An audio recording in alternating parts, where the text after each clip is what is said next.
एक बार बुद्ध अपने आश्रम में विहार कर रहे थे। तभी एक व्यक्ति बुद्ध के पास आया और बोला, हे बुद्ध, मैंने आपकी बहुत प्रशंसा सुनी है।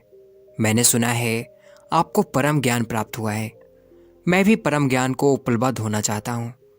मुझे उम्मीद है कि आप मुझे ज्ञान का मार्ग दिखाएंगे। बुद्ध ने मुस्कुराकर पूछा, तुम्हें मुझसे इतनी उम्मीद क्यों है? व्यक्ति बोला, हे बुद्ध, मैंने अपने जीवन का एक बहुत बड़ा हिस्सा इस संसार को समझने में निकाल दिया और तब मुझे समझ आया कि यहाँ सभी लोग स्वार्थी हैं। किसी को किसी से कोई मतलब नहीं है। सभी सिर्फ अपने बारे में ही सोचते हैं। कोई किसी की मदद नहीं करना चाहता, ना कोई किसी को अपना समझता है। यहाँ सिर्फ अंधकार ही अंधकार है। यहाँ बहुत कम लोग हैं जो निस्वार्थ रूप से दूसरों की मदद करते हैं। उन्हीं में से आप हैं। आप भी सभी को निस्वार्थ ज्ञान देते हैं। इसी कारण मैं आपके पास आया हूँ। बुद्ध ने कहा, तुम्हें अंधकार ही अंधकार क्यों दिख रहा है? व्यक्ति ने कहा, मैंने अपने जीवन में अंधकार ही देखा है। मुझे मेरे पिता से उम्मीद थी कि वह मेरा विवाह उस लड़की से करेंगे जिसे मैं पसंद करता हूँ, लेकिन उन्होंने ऐसा नहीं किया, बल्कि मेरा विवाह किसी दूसरी से करा दिया।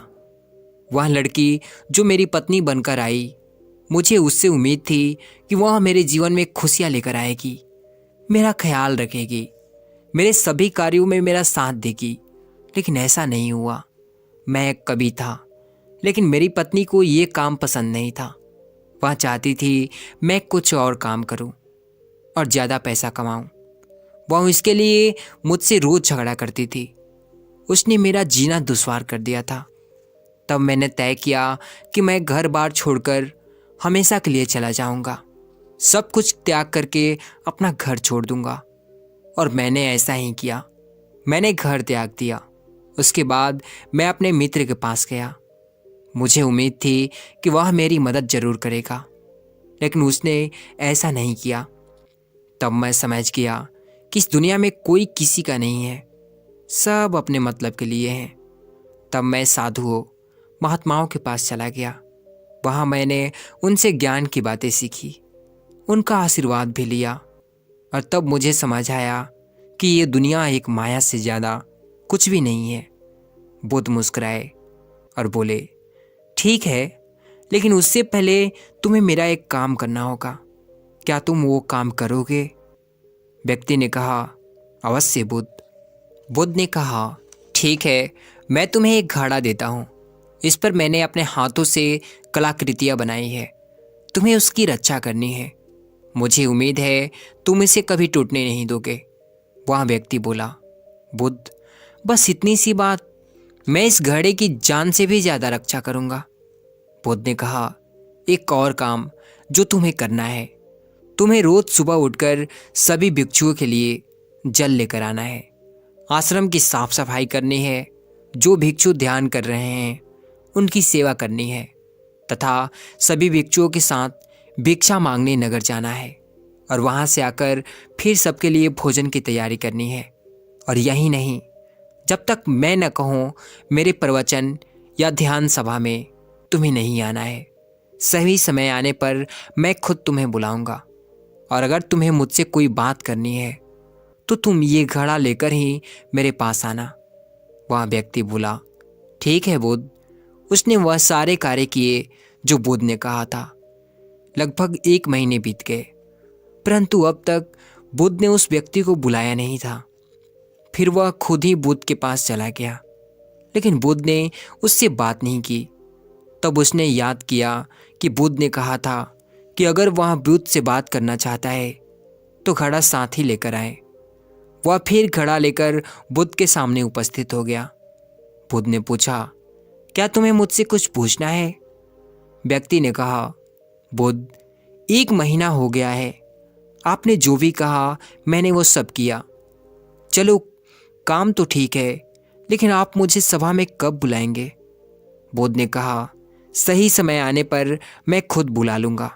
यह सुन वह व्यक्ति वहाँ से चला गया और अपना काम करता रहा। ऐसे ही धीरे धीरे 1 और महीना बीत गया। अब 2 महीने होने के थे। वह उसी तरह अपना काम कर रहा था।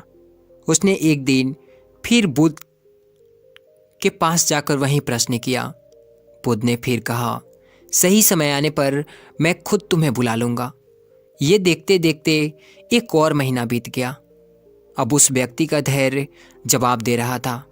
वह व्यक्ति बुद्ध के एक शिष्य आनंद के पास गया और बोला, हे आनंद, बुद्ध सही नहीं कर रहे हैं। मुझसे या बाद में आए शिष्यों को बुद्ध ने अपनी सभा में शामिल कर लिया, लेकिन मुझे अभी तक सभा में शामिल नहीं किए। आनंद ने कहा, बुद्ध ने जो भी कहा है वह तुम्हारे लिए सही ही है। उसे किसी और से मत कहो। बुद्ध तुमसे प्रेम करते हैं। उन्होंने जो घड़ा तुम्हें दिया है वह उन्होंने खुद गढ़ा है। उन्होंने आज तक ये घड़ा किसी को नहीं दिया था, लेकिन तुम्हें दिया है। वह व्यक्ति यह सुनकर वहाँ से चुपचाप चला गया। उसे लगने लगा था कि ये घड़ा देकर बुद्ध ने उसे अपना गुलाम बना दिया है। एक दिन उस व्यक्ति के धैर्य ने जवाब ही दे ही दिया और वह घड़ा लेकर बुद्ध के सामने खड़ा हो गया और बोला, आप मुझे मूर्ख बना रहे हैं। मैं जब से आया हूँ तब से इंतजार कर रहा हूँ कि आप मुझे सभा में बुलाएंगे, ज्ञान देंगे, लेकिन आपने ऐसा कुछ भी नहीं किया। जब भी मुझे आपसे बात करनी होती है, मुझे ये घड़ा लेकर आपके पास आना होता है। मुझे लगा था कि आप मुझे कुछ सिखाएंगे, लेकिन ऐसा नहीं हुआ। आप मेरी उम्मीदों पर खरा नहीं उतरे। यह सुन बुद्ध मुस्कुराए और बोले, जल्द ही मैं तुम्हें ध्यान सभा में बुलाऊंगा। वह व्यक्ति भड़क गया और बोला, मुझे आपके किसी भी ज्ञान की ज़रूरत नहीं है। मुझे नहीं लगता कि आपको कोई भी ज्ञान प्राप्त है। आप झूठ मूठ का ज्ञान का प्रदर्शन करते हैं और मुझे आपकी इस घड़े को कोई ज़रूरत नहीं है। और वह घड़ा उस व्यक्ति ने ज़मीन पर दे मारा। घड़ा टूट गया। तभी बुद्ध एक कपड़े में उस घड़े के टुकड़े को समेटने लगे। यह देख वह व्यक्ति लज्जित हो गया और बुद्ध से माफ़ी मांगने लगा और बोला, बुद्ध, मुझे क्षमा करें, मुझे क्रोध आ गया था। बुद्ध ने मुस्कुराते हुए कहा, अब समय आ गया है, अब तुम सभा में उपस्थित हो सकते हो। बुद्ध उस व्यक्ति को सभा में ले गए और प्रवचन शुरू किया। बुद्ध ने कहा, इस दुनिया में किसी व्यक्ति का सबसे बड़ा दुख का कारण है उसकी किसी भी वस्तु से खुद को जोड़ना। जब हम किसी से उम्मीद लगा लेते हैं और वह पूरी न होने पर हमें दुख देने लगती है। एक पिता से उसके पुत्र की उम्मीद होती है कि वह उसके बताए रास्ते पर चले, और पुत्र की पिता से यह उम्मीद होती है कि वह उनके बताए रास्ते में साथ जाने में सहयोग करें। ऐसे ही कुछ उम्मीदें पति पत्नी को एक दूसरे से होती है। इसी तरह दुनिया में ज़्यादातर लोग एक दूसरे से कुछ ना कुछ उम्मीद करते ही हैं, और जब ये उम्मीद पूरी नहीं होती तो ये क्रोध का रूप ले लेती है, जो हमारी बुद्धि का नाश कर देती है, जिसमें व्यक्ति का खुद का नुकसान होता है। क्रोध गर्म कोयलों को अपने हथेली पर रखने के समान होता है, जिससे हम दूसरों को जलाना चाहते हैं, लेकिन उसमें पहले आपको खुद का हाथ जल जाता है। बुद्ध अपने कपड़े से उस घड़े के टुकड़ों को निकालकर उस व्यक्ति के आगे रख दिया और पूछते हैं, क्या तुम इसे वापस जोड़ सकते हो? वह व्यक्ति लज्जित होकर हाथ जोड़कर बुद्ध से बोला, मुझे माफ़ करें, मेरी बुद्धि नष्ट हो गई थी जो मैंने ऐसा काम किया। मैं इसे वापस नहीं जोड़ सकता। बुद्ध ने कहा कि मैं यहीं आपको समझाना चाहता हूँ। तुमने पूरी जिंदगी दूसरों से उम्मीद की, जब वह पूरी नहीं हुई तब तुम क्रोध में आकर वहाँ से भाग आए, जिससे तुम्हारा ही नुकसान हुआ। वह व्यक्ति बोला, क्या हमें किसी से कोई उम्मीद नहीं करनी चाहिए? बुद्ध ने कहा, जब भी तुम दूसरों से अपने स्वार्थ के लिए उम्मीद करोगे तो दुख पाओगे, लेकिन वहीं तुम दूसरों को सुख देने की उम्मीद करोगे तो तुम्हें खुद भी सुख मिलेगा। वह व्यक्ति बोला, हे बुद्ध, आप मुझे क्षमा करें और अपने चरणों में जगह दें। मैं भी परम ज्ञान की तरफ आगे बढ़ना चाहता हूँ। बुद्ध ने कहा, अभी तुम अपने घर जाकर अपने पिता और पत्नी के साथ रहो। तुम्हें अभी गृहस्थ जीवन जीने की आवश्यकता है। व्यक्ति ने बुद्ध से कहा, हे बुद्ध, क्या मुझे ज्ञान प्राप्त करने का अधिकार नहीं है? आप क्यों मुझे यहाँ से भेज रहे हैं?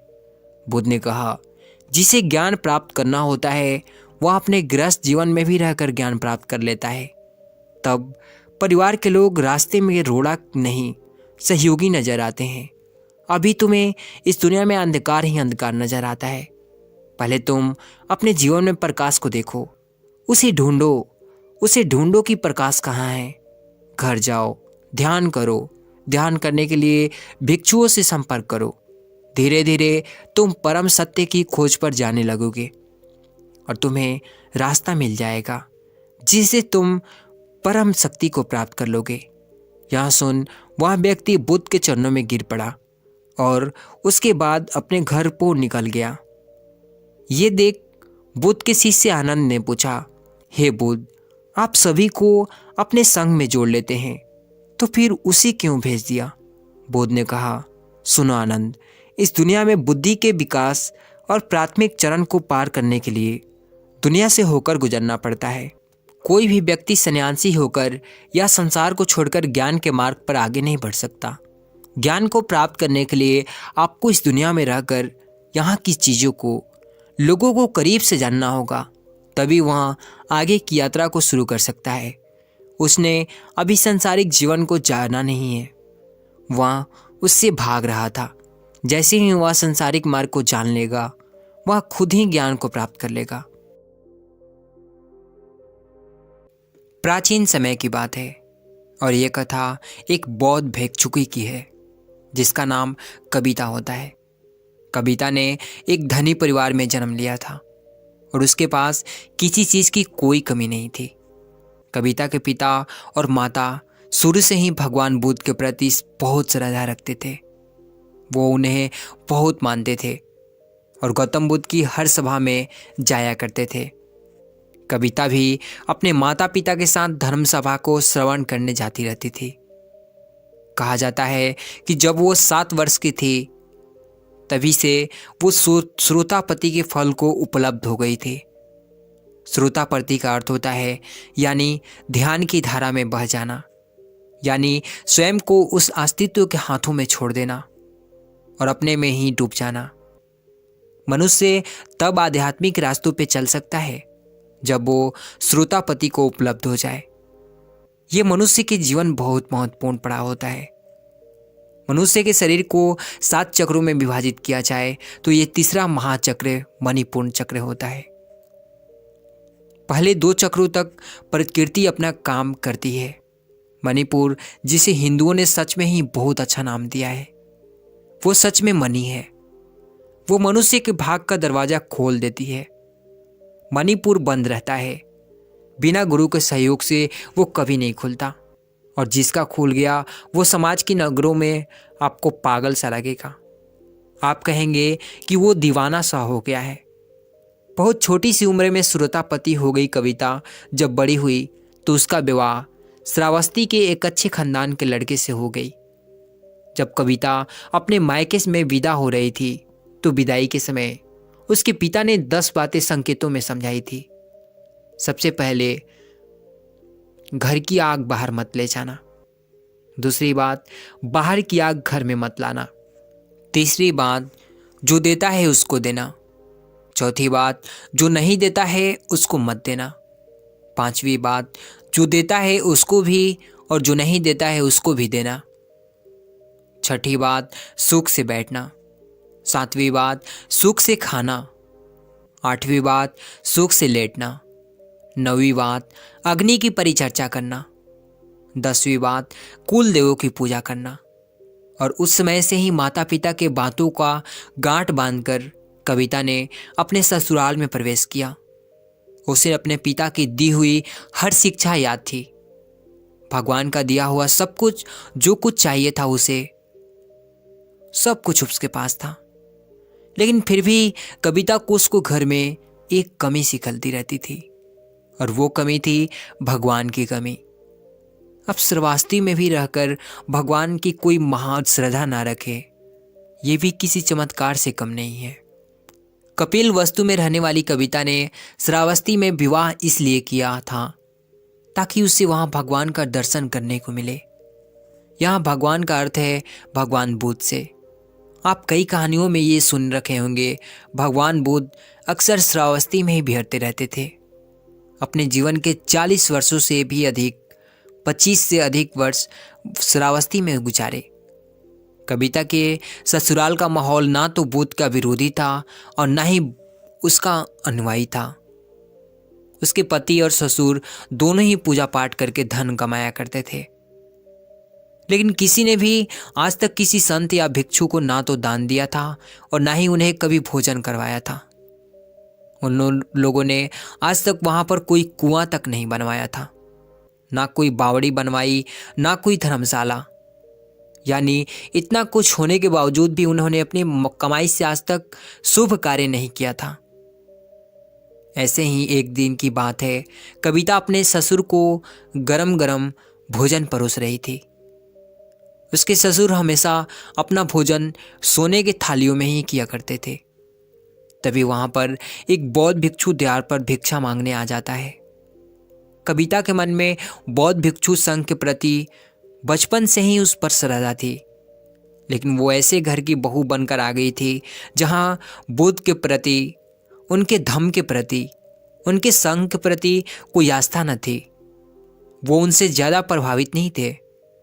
तब उस भिक्षु को भिक्षा मांगते देखकर कविता को लगता है कि शायद उसके ससुर ने उस भिक्षु को नहीं देखा, इसीलिए वो थोड़ा किनारे हट जाती है ताकि वो उसके ससुर भिक्षु को देख सके।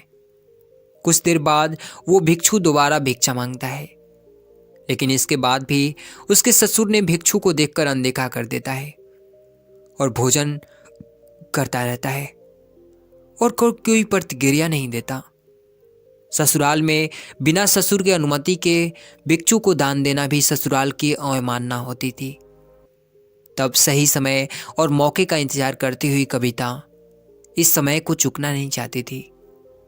वो बौद्ध भिक्षु की तरफ देखकर उसने कहा कि भिक्षु जी, आप और कोई घर देखिए, मेरे ससुर तो बासी भोजन खा रहे हैं, आप आगे जाओ।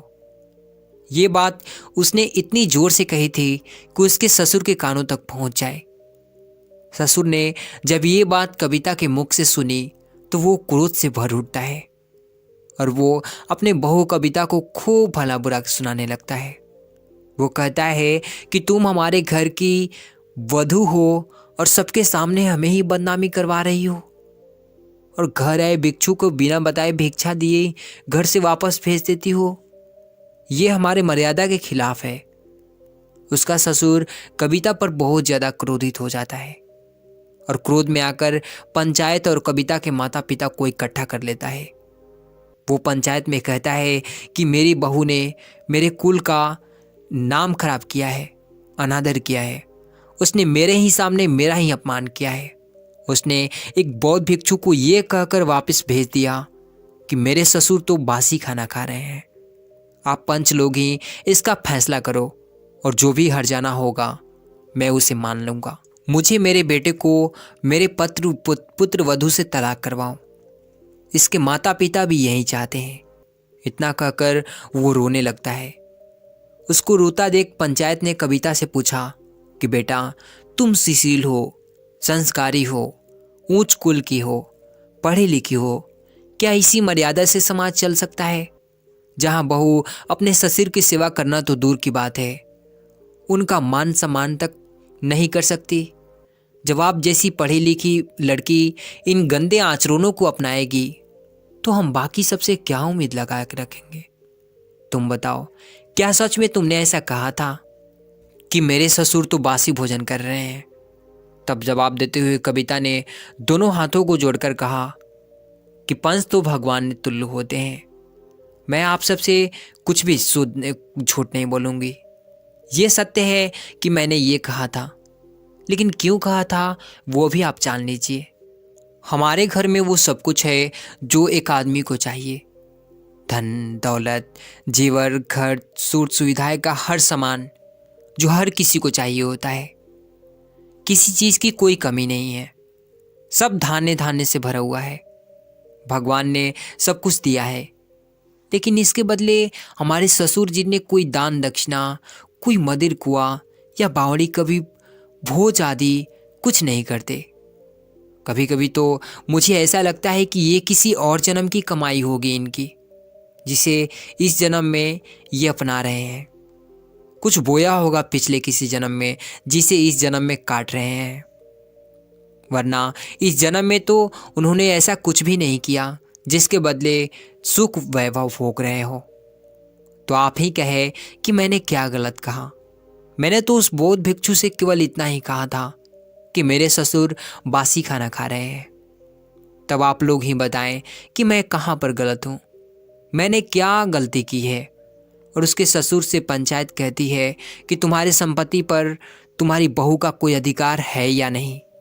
यदि है तो उसमें से कुछ उसे अपने धर्म के हिसाब से खर्च करने की आज्ञा आपको देनी चाहिए, क्योंकि बहू आपका अपमान नहीं कर रही थी, बल्कि आपको चिता रही थी। उस पंच की बात उसके ससुर उससे कहता है कि केवल यही एक बात नहीं है, और भी बातें हैं, जिससे ये ज्ञात होता है कि ये हमारे घर की बहू बनने की काबिल नहीं है। पंचायत ने पूछा, जैसे कि जरा बताइए। तब वो कहता है कि मायके से विदाई के समय भी इसके पिता ने हमारे खिलाफ इसे भड़काया था। इसे इसके कानों में कुछ बातें कही थी जो मैंने सुन ली थी। वह वहीं पर खड़ी था पर्दे के पीछे। जब इसके पिता कान भर रहे थे, तब पंचायत ने पूछा कि ऐसा क्या कहा था, बताओ। तब वो कहता है कि इसके पिता ने कहा था कि घर की आग बाहर मत ले जाना। अब आप लोग ही बताइए कि हम घर गृहस्थी के लोगों के लिए ये संभव है कि अपना चूल्हा जलाने के लिए अपने आग मांग ली जाए, तो क्या हम इससे आग नहीं देंगे? ये तो आस पड़ोस में बैर पालने वाली शिक्षा है ना। तब पंचायत कविता से पूछती है, क्या ये सत्य है? क्या उन्होंने ऐसा कहा था? तब कविता उनसे कहती है कि ये सत्य है, लेकिन ससुर जी ने उनके अर्थों को गलत समझ लिया है। मेरे पिताजी मुझसे यह कह रहे थे कि जब अपने ससुराल में अपने सास ससुर देवर इत्यादि किसी से भी कमी दिख जाए तो उसे अपने घर से बाहर मत ले जाना। यदि घर में कभी लड़ाई झगड़ा हो जाए तो वो बात भी कभी घर के बाहर मत कहना। उनका ये अर्थ था इस बात से। बहुत की बात सुनकर उसका ससुर हैरान हो जाता है। तब वो कहता है कि बाकी शब्दों के क्या मतलब होते। उनके द्वारा कहे गए हर शब्द में से घर में बैर ही उत्पन्न होगी। तब कविता पंचायत से कहती है कि मेरे पिता के कहे हर शब्द का अर्थ ससुर जी ने गलत निकाला है। अब जब बात उन्होंने रखी है तो मैं बाकी सबका भी अर्थ बता देती हूँ। मेरे पिताजी ने बाकी संदेश में ये कहा था कि बाहर की आग कभी घर में मत लाना, अर्थात कि मेरे ससुराल की किसी भी परिजन की कोई बुराई कर रहा हो और यदि तुम उसे सुन लो तो इस बात को भी घर में मत कहना। ये एक बड़ी आग होती है, इससे घर में समस्या पैदा होती है। उनके तीसरे और चौथे शब्द का अर्थ जो देता है उसको देना और चौथा जो नहीं देता है उसको मत देना। उसका यही मतलब था कि यदि किसी पड़ोसी या रिश्तेदार को कोई वस्तु या ध्यान देना पड़ जाए तो उसे ही देना जो वापस कर दे, ना कि उसको जो वापस ही ना करे। पांचवें शब्द यानी जो देता है उसको भी और जो नहीं देता है उसको भी देना। इसका मतलब ये था कि हमारे जीवन में कुछ रिश्ते ऐसे होते हैं जैसे बेटी दामाद, भांजा भांजी, भिक्षु साधु, इन्हें कभी भी कोई चीज़ वापस लेने के मन से नहीं देना चाहिए, बल्कि ये सोचकर देना चाहिए कि तुम्हें यहाँ बस देना है। छठे शब्द सुख से बैठने का मतलब ये है कि घर में ऐसी जगह अदब से बैठना कि कोई बड़ा आ जाए तो हड़बड़ा के उठना ना पड़े। सातवें शब्द ससुर सुख से खाने का मतलब है भोजन करने तभी बैठना जब सभी घर के बड़े और जानवर भोजन कर ले, वही सुख का भोजन होता है। आठवां शब्द सुख से लेटना, अर्थात लेटने से पहले ये देख लो कि बड़े बुजुर्ग, सास ससुर खाना खा चुके हैं, कोई दवा खानी है तो वो खा चुके हैं या नहीं, बच्चे सो चुके हैं या नहीं, घर के दरवाजे बंद हैं या नहीं, तिजोरी बंद है या नहीं, कोई किवाड़ खुली तो नहीं रह गई है। ये सब जांच परख करके लेटना सुख से लेटना होता है। 9वां शब्द अग्नि की परिचर्चा करना, अर्थात घर में सब प्रेम के साथ रहना, किसी के साथ कोई भी ऐसी बात या बर्ताव न करना जिससे वो बुरा मान जाए, सबके साथ अदब से रहना। और आखिर में उन्होंने यही कहा था कि कुल देवों की पूजा करना, अर्थात घर के सभी बड़े बुजुर्ग यानी अर्थात सदस्य हो या बाहर का कोई साधु संत, सबको पूजनीय समझना, उनकी ज़रूरतों को ध्यान रखना, भूलकर भी उनका अपमान मत करना। यही शिक्षा देकर मेरे पिताजी ने मुझे विदाई दी थी। मैंने आज भी अपने ससुर जी का कोई भी अपमान नहीं किया, बल्कि बस यही कहा कि ये हर तरह से सुखी हैं, ये जरूर किसी जन्म के पुण्य है। ये सब सुनकर कविता के माता पिता उसकी सूझबूझ और समझदारी से प्रसन्न हो जाते हैं कि उनकी बेटी ने उनकी बताई हर शिक्षा का ना केवल मान रखा बल्कि उसे याद भी रखा। यहाँ उसके ससुर और बाकी सभी लोग ये सुनकर हैरान थे। पूरी पंचायत कविता की प्रशंसा करते नहीं रुक रही थी। वहीं दूसरी तरफ इतना सुनकर उसके ससुर के आंखों में पानी आ गया। उसने खड़े होकर कहा कि आज से कविता मेरी बहू बाद में, गुरु पहले है, और इससे पूरा अधिकार है कि वो अपने हिसाब से जो धन चाहे उसे खर्च करे। उसके बाद सब अपने घर लौट जाते हैं। घर जाकर उसके ससुर ये कहते हैं कि क्यों ना कल हम सबको भोजन पर आमंत्रित करें। कविता कहती है कि ये तो नेक ख्याल है, और वो अगले दिन सभी संतों को भोजन पर आमंत्रित करती है। भोजन के उपरांत उसके ससुर ने उपदेश सुन की दीक्षा ले ली और बाद में वो भगवान का प्रिय शिष्य कहलाए। कविता ने श्रावस्ती में एक विहार का निर्माण करवाया। ऐसा कहा जाता है कि उस समय उसमें 20 करोड़ स्वर्ण मुद्राएं लगी थी। केवल वो 1000 भिक्षुओं को रहने का 5 मंजिला विहार था, जिसके अवशेष आज भी श्रावस्ती में देखे जा सकते हैं। कहा जाता है कि कविता भगवान बुद्ध की प्रमुख उपासिका में से एक थी, जो जीते जी भगवान बुद्धत्व को उपलब्ध हो गई थी। श्रावस्ती नगर में कभी उन बौद्ध भिक्षुओं में से एक थी जिन्होंने बिना घर को त्यागे संसार में रहकर सभी सुख वैभव को जीकर ध्यान को उपलब्ध हो गई। तो ध्यान को उपलब्ध होने के लिए आपको घर गृहस्थी त्यागने की जरूरत नहीं है। आप अपने घर में रहकर सुख सुविधाओं के बीच में रहकर उस बुद्धत्व को प्राप्त कर सकते हैं। बस आपके मन में वो इच्छा, दृढ़ निश्चय और वो लगन होनी चाहिए, तभी आप यह कर पाएंगे। और इस कहानी से आपने जो कुछ भी सीखा कमेंट में ज़रूर बताना और वीडियो को एक लाइक कर देना।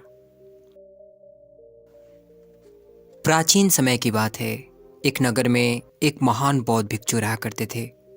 वह बहुत ज्ञानी थे और वह बहुत ही शांत स्वभाव के थे, और उनकी यह बात ही उनकी विशेषता थी। एक बार की बात है, बौद्ध भिक्षु नगरवासियों को उपदेश दे रहे थे।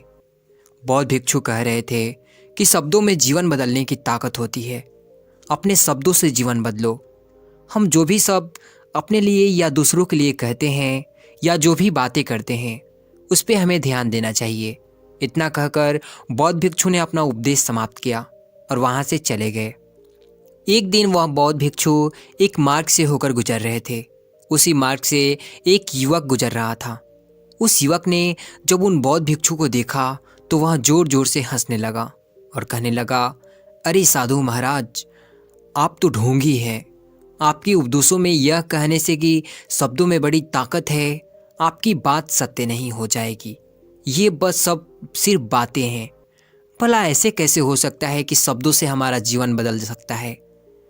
उस युवक की सारी बातें उन बौद्ध भिक्षु ने ध्यानपूर्वक सुनी और उसके बाद वह मुस्कुराते हुए उस युवक से कहते हैं, बेटा, नाद से ही यह दुनिया प्रकट हुई है और अच्छे शब्दों के पीछे भी नाद ही होता है। जो पूरा जीवन बदल देता है। वह बौद्ध भिक्षु उस युवक से कहते हैं, देखो, मैं तुम्हें अपने अनुभव से बता रहा हूँ, लेकिन फिर भी तुम्हें यकीन न हो तो तुम उसे आजमा कर देख सकते हो। उन बौद्ध भिक्षु की यह बात सुनकर युवक थोड़ा गंभीर सा हो गया। उसने काफ़ी देर सोच विचार किया और उसके बाद उन बौद्ध भिक्षु से कहता है, हे गुरुवर, अगर ऐसी बात है तो आप मेरे साथ चलिए। मेरा एक छोटा भाई है जिसकी उम्र मात्र 20 साल है और उसे ना जाने क्या हुआ है। वह करीब 3 वर्षों से कुछ नहीं करता। वह बस लेटा रहता है। दिन भर वो कुछ ना कुछ सोचता रहता है। उसकी यह हालत देखकर हम सब बहुत परेशान हैं। माता पिता भी बहुत चिंतित रहते हैं। हम सब ने कई तरीके अपनाए, कई योजनाएं अपनाई, लेकिन कुछ भी काम नहीं आया। हमने कई बार उससे बात करने तक की कोशिश की, पर वो कुछ नहीं कहता। हमारे परिवार का हर एक सदस्य पूरी तरह से थक चुका है, हार चुका है।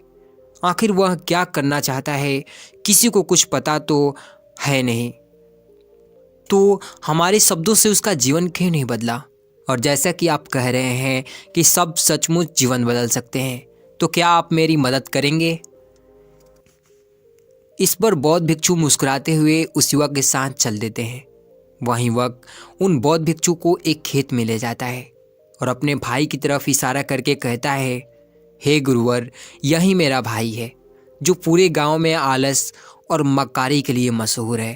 आप कहते हैं कि शब्दों में बड़ी शक्ति है जो हमारा जीवन बदल सकती है, तो क्या आपके शब्द इसका जीवन बदल सकते हैं? अगर यह सत्य है तो आप इसका जीवन बदल कर दिखाइए। उन बौद्ध भिक्षु ने उस युवक के भाई को ध्यानपूर्वक देखा। वह एक पेड़ की छांव में आराम से सो रहा था। जब बौद्ध भिक्षु उस युवक के पास पहुंचे और आराम से उसके सर पर हाथ फेरते हुए कहते हैं, उठो बेटा, बहुत देर हो चुकी है। ये सोने का वह समय नहीं, ये तो जागने का समय है। उन बौद्ध भिक्षु की आवाज़ सुनकर वह थोड़ा सा अचंभा में पड़ गया। आखिर कौन है जो मुझे इतने प्यार से जगा रहा है? वरना सभी गांव वाले तो मुझे आलसी और मकार कहकर ही कहते हैं। आखिर कौन है वह जो मुझे इतना अपनापन दिखा रहा है? उसने आंखें खोली और आंखें मलते हुए उसने पूछा, हे गुरुवर, आप कौन हैं और यहाँ क्यों आए हैं? इस पर बौद्ध भिक्षु उस युवक से कहते हैं, बेटा, ये प्रश्न तो मैं तुमसे करना चाहता हूँ। तुम कौन हो, यही तो तुम्हें जानने की आवश्यकता है। उन बौद्ध भिक्षु की बात सुनकर वह लड़का जोर से हंस पड़ता है और कहता है, हे गुरुवर, यदि आपको मेरे बारे में जानना है तो जाइए और गांव के किसी भी सदस्य से पूछ लीजिए। आपको पता चल जाएगा कि मैं कौन हूँ। आपसे हर कोई यही कहेगा कि यह तो आलसी है, मक्कार है। तरह तरह के ताने सुनाएंगे, तरह तरह की बातें करेंगे। इससे आपको ये जरूर यकीन हो जाएगा और आपको ये भी पता चल जाएगा कि मैं कौन हूँ। तभी बौद्ध भिक्षु मुस्कुराते हुए उस लड़के से कहते हैं, सबसे पहले मेरी यह बात सुन लो। मेहनती इंसान के खुद के शब्द उसे अंदर तक चोट पहुँचाते हैं। इसलिए कभी भी अपने आप को कोसो मत, अपने शब्दों को सुधारो। और मेरी यहाँ दूसरी बात भी सुन लो। मैंने उन गांव वालों से नहीं पूछा कि तुम कौन हो, मैं तुमसे पूछ रहा हूँ कि तुम कौन हो। लेकिन तुमने तो अपनी आदतें मुझे बताई। आलस तुम्हारी पहचान नहीं, तुम्हारी आदत हो सकती है, और इंसान नहीं, उनकी आदतें खराब होती है। इसलिए बेटा, तुम आलसी और मक्कार नहीं हो, ये तो तुम्हारी आदत है।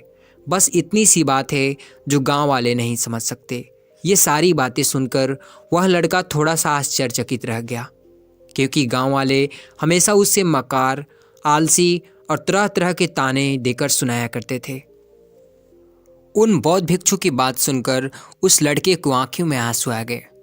वह तुरंत ही हाथ जोड़कर उन बौद्ध भिक्षु के चरणों में गिर पड़ा और उनसे कहने लगा कि आप सत्य कहते हैं, यह मेरी आदत ही है और मैं इस आदत से बहुत परेशान हूँ। मैंने बहुत कोशिश भी की, लाभ उपाय भी किए, लेकिन मैं अपने इस आदत से छुटकारा ना पा सका। इन आदतों से बाहर आना बहुत कठिन है। मैंने कई बार आलस छोड़ने का प्रयास तक किया, पूरी कोशिश भी की, पर कोई लाभ नहीं हुआ। मैं जब भी कोई कार्य करने की कोशिश करता हूँ तो पता नहीं क्यों मेरा मन कहीं और भागने लगता है। मेरा दिमाग किसी और दिशा में काम करने लगता है और मैं उस काम पर ध्यान ही नहीं दे पाता। मैं क्या करूं? मैं कैसे करूं? मुझे कुछ भी समझ नहीं आता। जब भी मैं किताबें पढ़ने की कोशिश करता हूं तो मुझे नींद आने लगती है। मन में एक अजीब सा दर्द महसूस होता है। ऐसा लगता है कि मेरा जीवन यूं ही व्यर्थ जा रहा है। और जब मैं इस दर्द को बर्दाश्त नहीं कर पाता तो मैं सो जाता हूं, ताकि जब मैं उठूं तो दर्द महसूस ना हो। और अब तो मुझे यह भी यकीन हो चुका है कि मैं इन आदतों से नहीं छूट सकता। ये आदतें मुझे छोड़ने वाली नहीं है। इस पर बौद्ध भिक्षु उस लड़के से कहते हैं, बेटा, यदि तुम इस आदत को छोड़ना चाहते हो तो मैं तुम्हें एक सही उपाय बता सकता हूँ, लेकिन उसके लिए कल सुबह मुझे तुम्हें मिलना होगा। तभी वह तरीका मैं तुम्हें बताऊंगा। यदि तुम उस तरीके को सीखना चाहते हो तो कल सुबह मेरे पास चले आना। इतना कहकर बौद्ध भिक्षु वहाँ से चले गए। लेकिन उन बौद्ध भिक्षु की सारी बातें उस लड़के को कानों में गूंज रही थी। वो वहाँ यह समझ नहीं पा रहा था कि आखिर वह बौद्ध भिक्षु उसे कौन सा मार्ग दिखाने वाले हैं।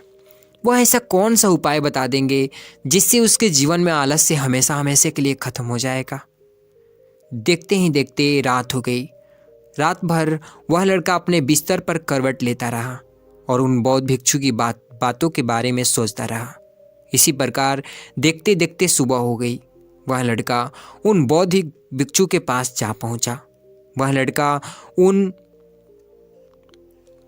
बौद्ध भिक्षु को प्रणाम करता है और कहता है कि गुरुवर, जैसा कि आपने कहा था, लीजिए मैं आ गया। अब मुझे वह मार्ग बता दीजिए जिससे मैं अपने जीवन से इस आलस्य को निकाल सकूं।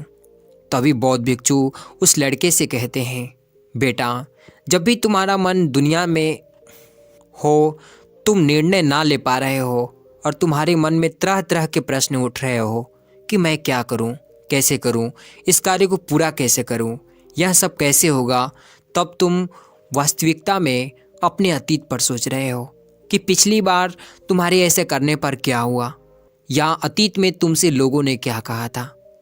तो आज से कभी भी अपने अतीत से नहीं बल्कि भविष्य से सोचो।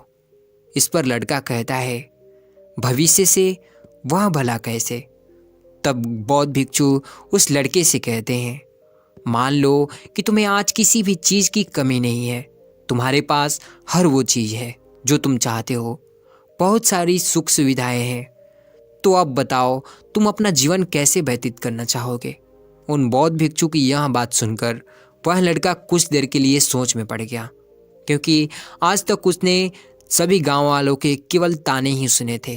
किसी ने भी आज तक उसके जीवन के बारे में उससे ऐसी बात नहीं की थी, और वह गुरुवर उसे आने वाले भविष्य के बारे में बातें कर रहे थे। उन बौद्ध भिक्षु की यह बातें सुनकर वह लड़का खुद से प्रश्न करने लग गया कि अगर मेरे पास सब कुछ होगा, धन की कोई कमी नहीं होगी और सुख सुविधाएं होंगी, तो मैं अपना जीवन कैसे व्यतीत करूंगा।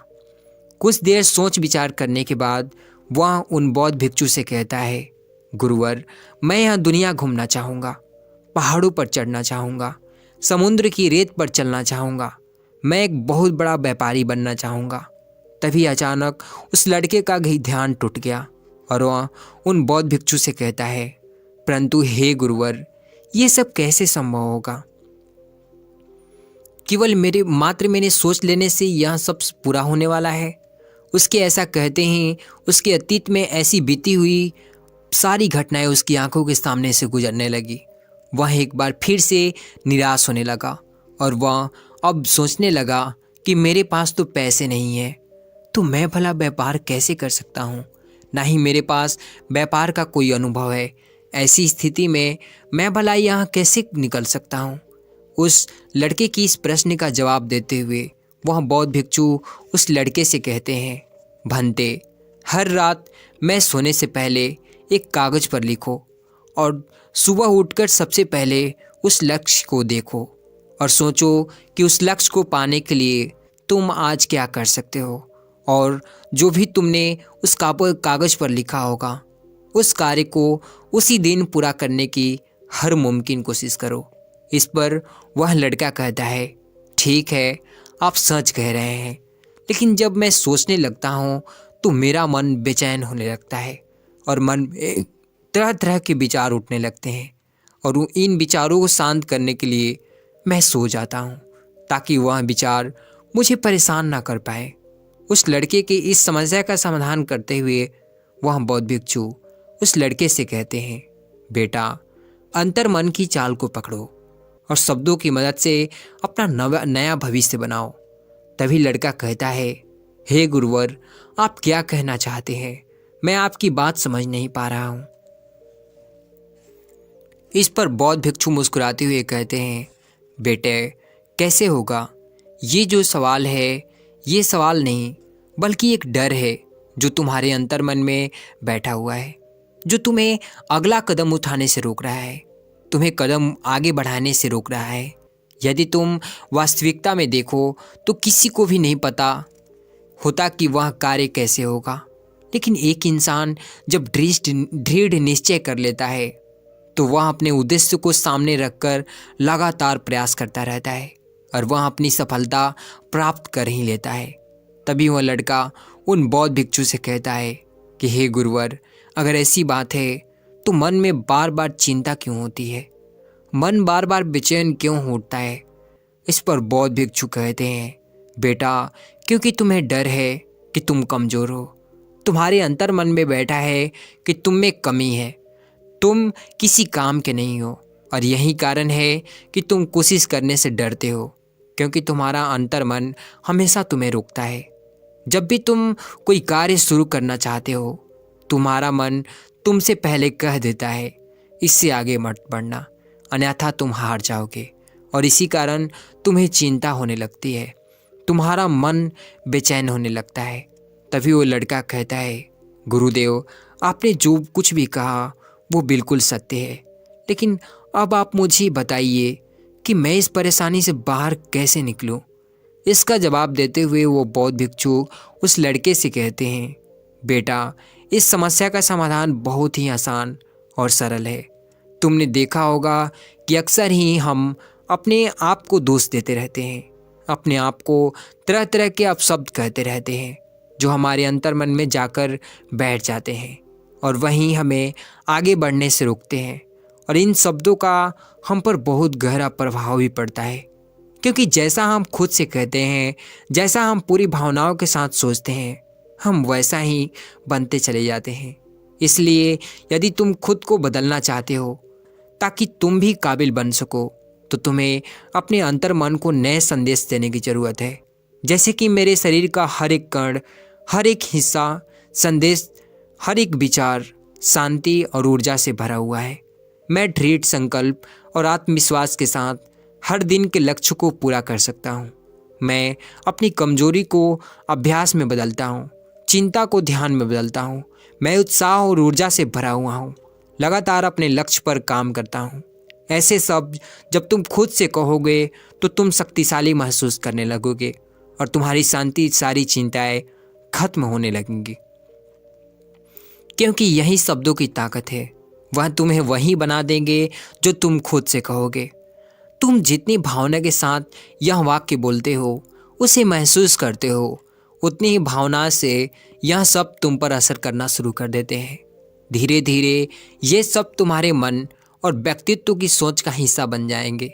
लेकिन मेरी एक बात याद रखना कि तुम्हारा अंतर्मन इतनी आसानी से हार नहीं मानने वाला। जब तुम आगे बढ़ोगे तो मौका मिलते ही तुम्हें पीछे खींचेगा। तुम्हारी अतीत के बने हुए सारे कड़वे अनुभव तुम्हें याद दिलाएगा ताकि तुम डर जाओ और एक बार फिर से अपने लक्ष्य का पीछा करना छोड़ दो। लेकिन तुम्हें इसकी चिंता नहीं करनी है।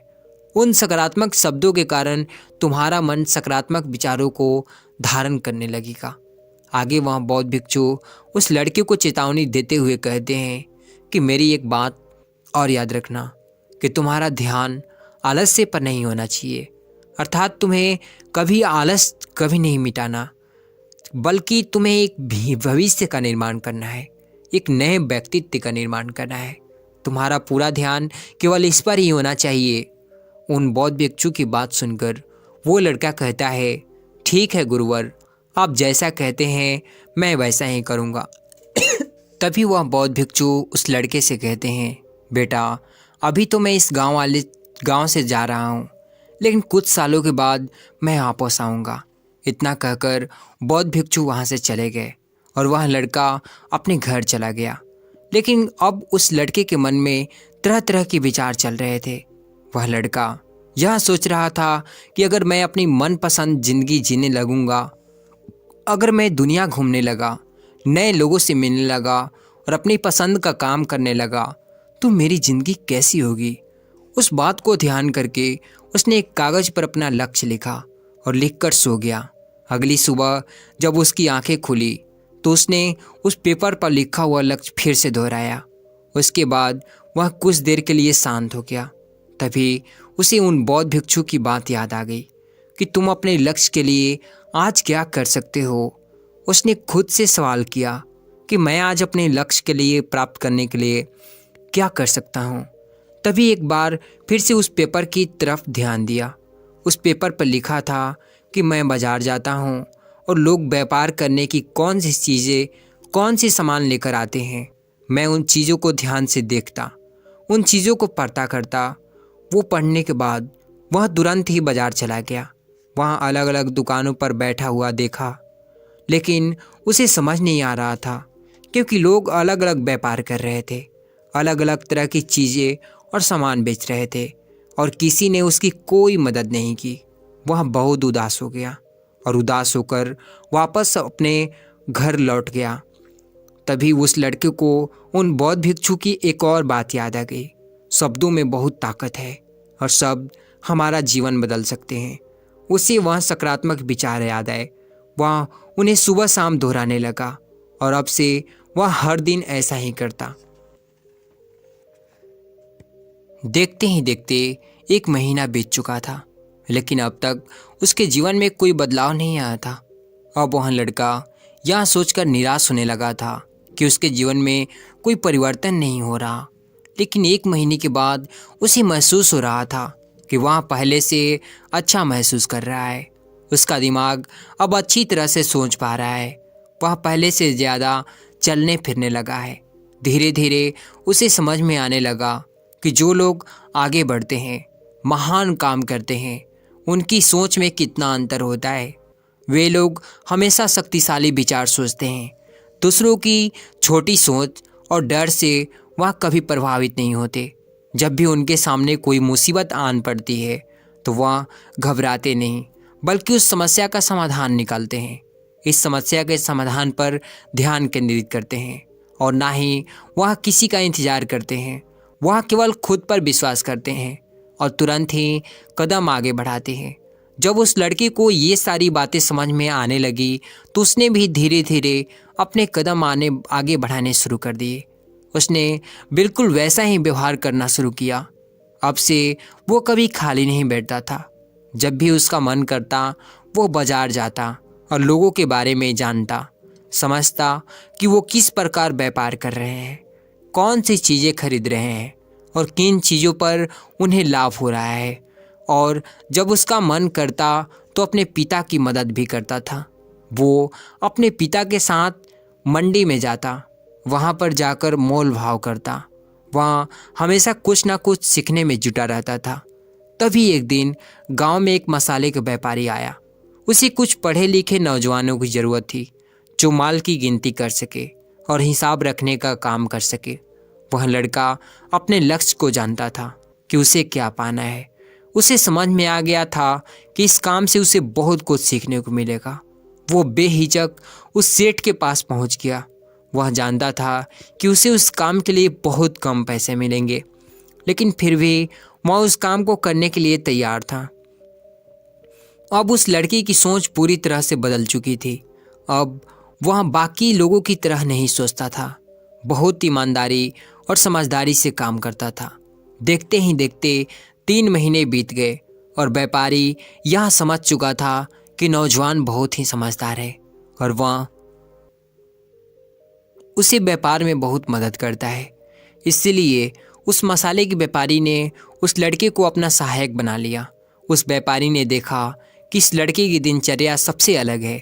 ये हर दिन पढ़ता है, लिखता है, सुबह उठकर ध्यान करता है, नई चीज़ें सीखता है, परेशानी आई तो भी विचलित नहीं होता। ये सबसे सम्मान से बात करता है, सबका आदर करता है। देखते ही देखते 1 साल बीत चुका था और अब तो व्यापारी उस नौजवान से बहुत खुश था। उसने धीरे धीरे उस नौजवान को व्यापार के सारे गुण सिखा दिए और देखते ही देखते वह लड़का एक छोटा सा व्यापारी बन चुका था। और जब उस लड़के के अंदर व्यापार की समझ आ गई तो उसने जड़ी बूटियों का व्यापार शुरू कर दिया और देखते ही देखते केवल कुछ ही वर्षों में उस नगर का सबसे बड़ा व्यापारी बन गया। लोग उसी सबसे बड़े व्यापारी के नाम से जानने लगे। उसका नाम दूर दूर तक फैल गई। करीब 5 वर्षों के बाद जब वह वापस अपने घर लौटा तो लोग बहुत हैरान थे। उसे देखकर लोग बहुत अचंभित थे। उसके सारे जानने वाले ने उस लड़के से पूछा कि तुम इतना कैसे बदल गए। तब उसने कहा कि उन गुरु ने सच ही कहा था, शब्दों से हम अपना जीवन बदल सकते हैं।